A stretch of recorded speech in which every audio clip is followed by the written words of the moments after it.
Saint-Symphorien-de-Laye, un motard de 20 ans décède sur la RN7. Un tragique accident s'est produit sur la RN7 peu après 19 h ce mardi 18 octobre. La victime était originaire de la ville de Neau. Le nouveau drame de rue de la Loire.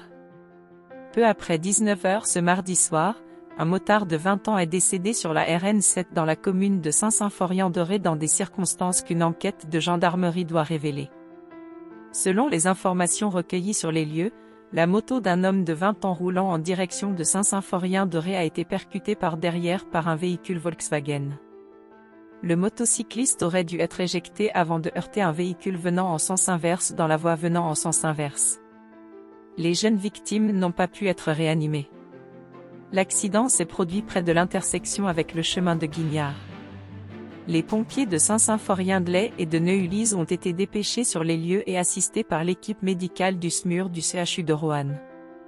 La police militaire a bloqué la RN7 lors d'une opération de sauvetage. La route est toujours fermée pour le moment. Les tentatives de réanimation des jeunes du village voisin de Noé ont échoué. Le conducteur et le passager de la Volkswagen et le conducteur de l'entreprise de service public ont été choqués mais ont été soignés indemnes par les pompiers. 31e mort dans les rues de la Loire en 2022. En moins d'un mois, c'est le deuxième motard à mourir dans un accident de la route à Roanne. En effet, le 23 septembre au soir, à Saint-André-d'Appion, un adolescent à moto a été percuté et tué par un véhicule qui le suivait alors qu'il tentait de tourner à gauche sur la RD 51.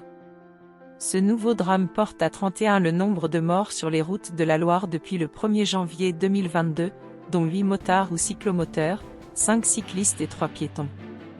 Plus particulièrement, 21 victimes ont été enregistrées au cours de la même période l'année dernière, 33 décès au total en 2021.